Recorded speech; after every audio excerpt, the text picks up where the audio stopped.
Nah, ini saya tantang di dalam forum resmi.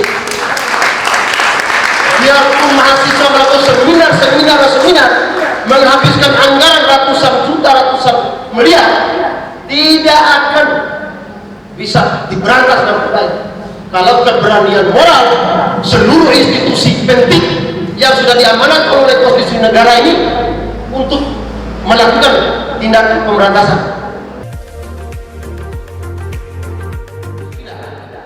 Saya harus memberikan satu pokok pikiran saya yang berkaitan dengan 3 perspektif ya, atau 3 pandangan ya, pandangan saya yang berkaitan dengan pencegahan dan pemberantasan narkoba ini.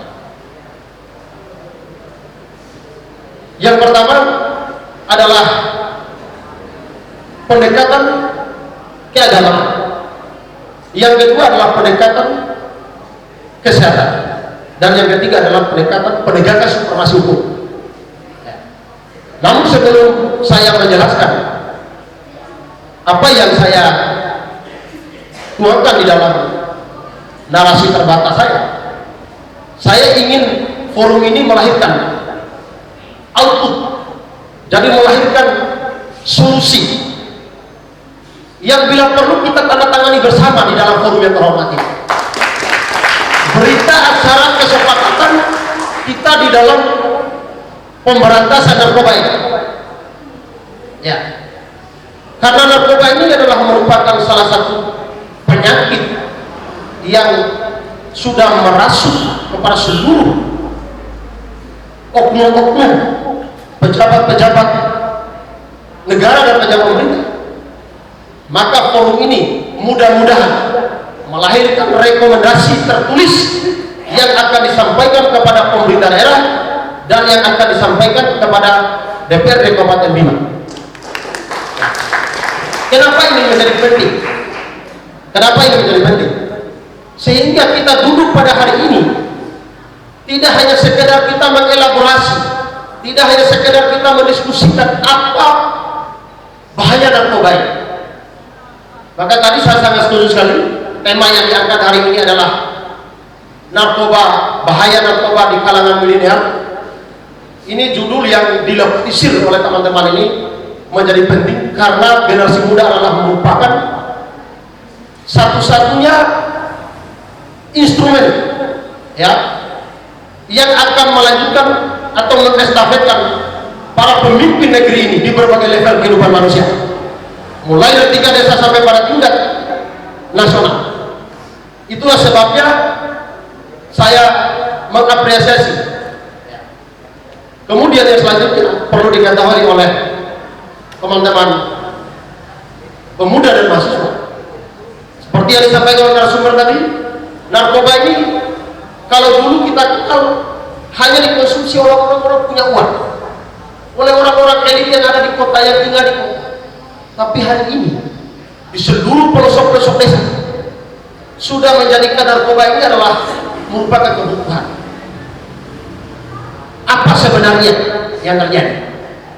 Ini pertanyaan. Dalam pemahaman saya, kenapa narkoba ini sudah merasuk, sudah merajalela di seluruh antara kehidupan masyarakat? Narkoba ini sudah diproyeksikan, sudah dijadikan area bisnis. Lebih celakanya lagi ada oknum-oknum tertentu yang melegitimasi peredaran narkoba ini. Saya mohon maaf kepada seluruh institusi negara, ya, ada institusi kepolisian, ada institusi tentara, kemudian institusi pemerintah, ya, di dalamnya, ya, kenapa tidak bisa menjalankan apa namanya satu ketegasan terhadap undang-undang? Karena memang ini sudah merasuk, bahkan ini hasil riset dan analisis kita di lapangan. Ada oknum DPRD, kemudian ada pengacara, ada wartawan, ada oknum aktivis segala macamnya. Tidak tertutup kemungkinan sudah terjangkit narkoba ini. Jadi kita harus berupaya memberikan salah satu informasi yang terbuka, jelas, ya, sehingga narkoba ini tidak hanya menyasar kalangan-kalangan tertentu, tetapi kalangan masyarakat di desa-desa, di pelosok-pelosok itu, mohon izin Pak Kadip, itu di Kecamatan Langgudu itu ada beberapa desa, dari 15 desa itu ada 3 desa yang hampir setiap saat ada penangkapan narkoba. Ternyata setelah ditelusuri, rupanya barang haram ini telah diproyeksikan untuk menguntungkan kepentingan kelompok, kepentingan institusi tertentu. Nah, bagaimana ini kita bisa berantas? Oleh sebab itu, lahirnya diskusi ini harus melahirkan satu solusi, sehingga ya ada gerakan yang komprehensif, ada gerakan yang menyeluruh dari seluruh elemen. Pemerintah daerah dalam hal ini harus memberikan dukungan baik secara moral maupun material kepada keberadaan BNN. Misalnya BNN hari ini sebenarnya negara telah melahirkan yang namanya lembaga yang menangani secara khusus narkoba ini, membantu pihak kepolisian, membantu pihak TNI dalam pemberantasan narkoba. Namun sampai hari ini saya belum melihat ada kepala daerah dari periode ke periode yang maksimal memberikan dukungan, Kalau dimaksimalkan dukungan anggaran kepada BNN, kepada kepolisian, ya, maka BNN akan bisa melakukan berbagai tindakan. Saya perlu menemukan di APBD kita ini, ya, ada anggaran yang dipersiapkan oleh pemerintah daerah untuk mendorong pelaksanaan kegiatan di BNN. BNN itu sebenarnya bertugas bukan hanya penindakan, tapi pencegahan. Bagaimana bisa melakukan pencegahan? Sedangkan operasional sangat terbatas. Di sisi lain menangani 3 daerah, ada Kota Bima, ada Kabupaten Bima, Kabupaten Bima. Oleh sebab itu, 2021 ini DPRD Kabupaten Bima telah berinisiasi lahirnya perda inisiatif yang berkaitan dengan P4GN ini. Insya Allah tahun 2021 ini DPRD Kabupaten Bima akan menuntaskan perda inisiatif ini. Dan perda inisiatif ini, Pak Kades, Pak Camat, akan juga memuat pasal yang mengatur tentang keberpihakan dana ADD seperti yang disampaikan oleh Pak Camat tadi, ya, untuk mengalokasikan secara proporsional. Ya. Dana ini akan dialokasikan oleh ADD secara proporsional untuk melakukan pencegahan melalui seminar mahasiswa, seminar pemuda, kemudian pendekatan kekeluargaan kepada masyarakat. Jadi insya Allah ada perda inisiatif yang akan dilahirkan oleh DPR, ya, dan ini sudah masuk dalam pembahasan kita Poreda. Insya Allah 2021 akan kita putuskan perda ini. Nah, kalau perda ini sudah diputuskan, maka DPRD sesuai dengan amanat undang-undang yang diatur di dalam Undang-Undang Nomor 7 Tahun 2004, kemudian Undang-Undang Nomor 23 Tahun 2014 tentang kewenangan DPRD, ya, tentang kewenangan DPRD untuk, ya, penganggaran. Insya Allah kita akan maksimalkan peranan kewenangan DPRD sebagai unsur, ya, penyelenggara pemerintah daerah dalam rangka mengalokasikan, ya, APBD ini untuk peningkatan kinerja BNN. Ini kami sudah sepakat, ya, kami sudah sepakat. Bapak Ibu hadirin dan teman-teman pemuda mahasiswa yang saya hormati dan saya banggakan, karena ini ada forum diskusi, saya mohon izin tambah 5 menit yang berkaitan dengan approach saya ini, ya. Kemudian yang 3 perspektif yang ingin saya sampaikan pada siang hari ini adalah tadi perspektif agama, ya. Mungkin karena narkoba ini sudah merajalela di seluruh level kehidupan masyarakat, maka tidak hanya institusi kepolisian atau institusi BNN yang turut bertanggung jawab terhadap persoalan ini.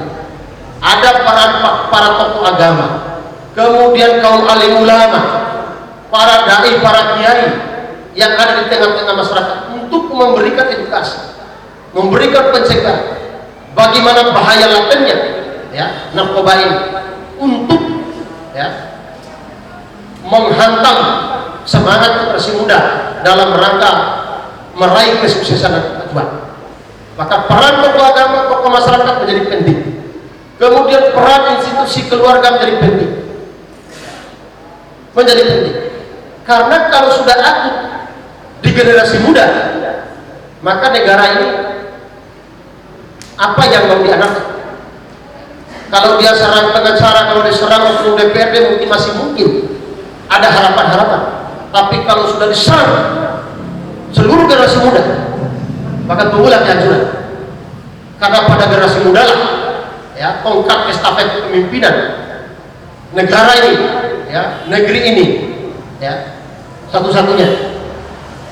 Kita ini sudah tiada, tapi ada generasi muda yang akan dipersiapkan, memiliki integritas, moralitas, dan kualitas untuk dipersiapkan.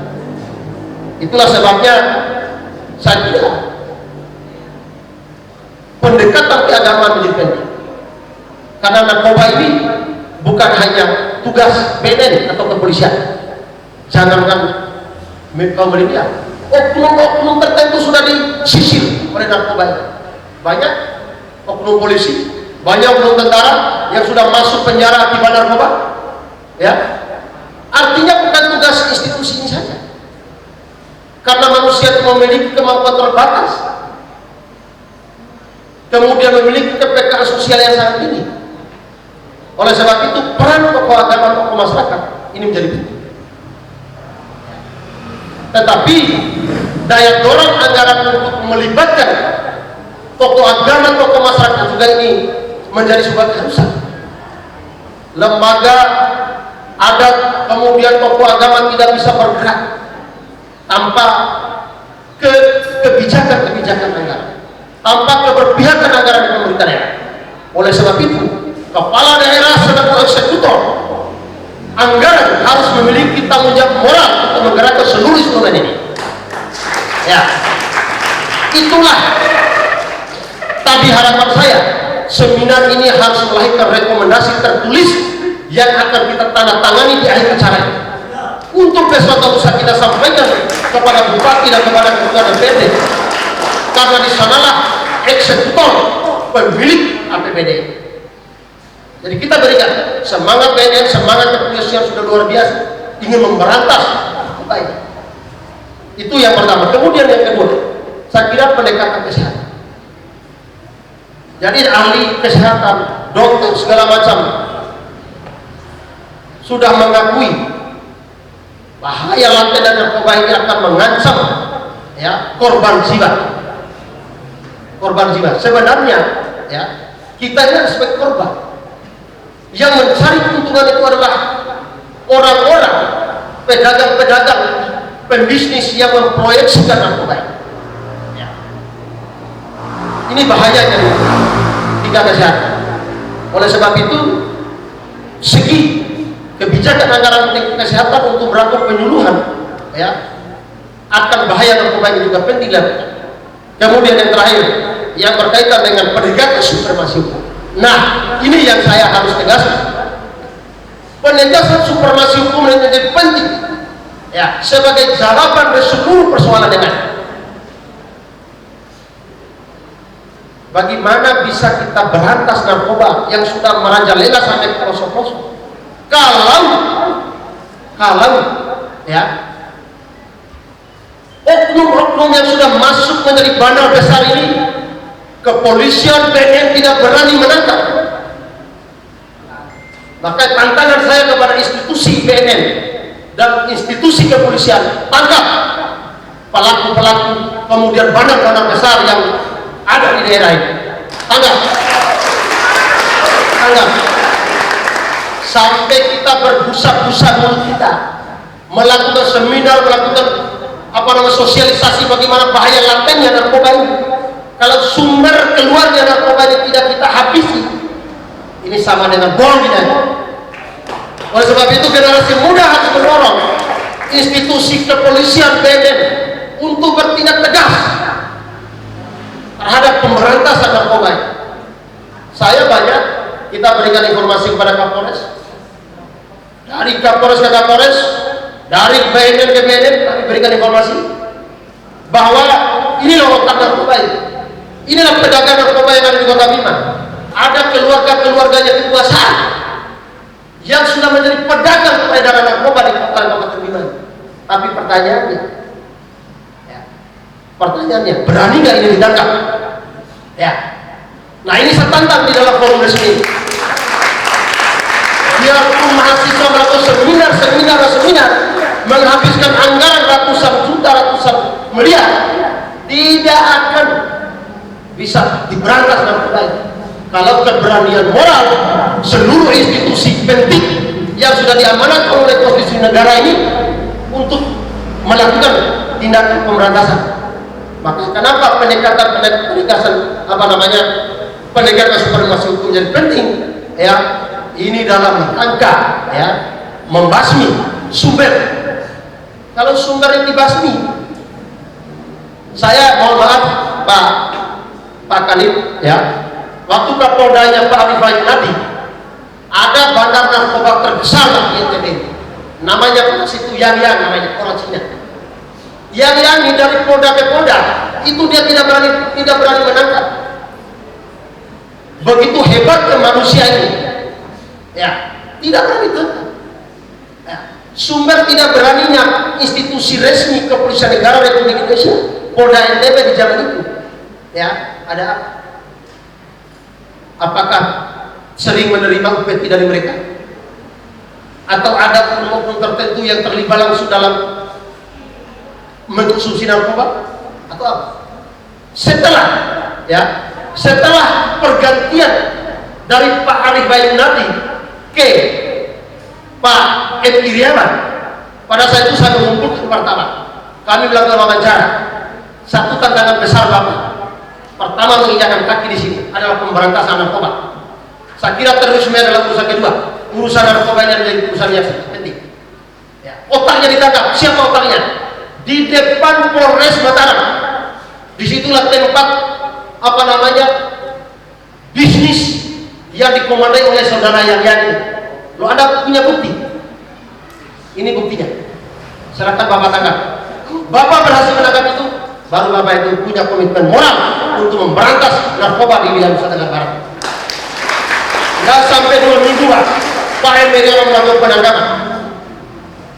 Bayangkan yang ini dia bisnis peredaran narkoba sampai Nusa, bukan lagi Nusa Tenggara Barat, tapi Nusa Tenggara yang melibatkan Bali, kemudian NTB dan Nusa Tenggara Timur. Sudah berpuluh-puluh tahun. Makanya komitmen aparat hukum sebagai instrumen penegak hukum menjadi penting.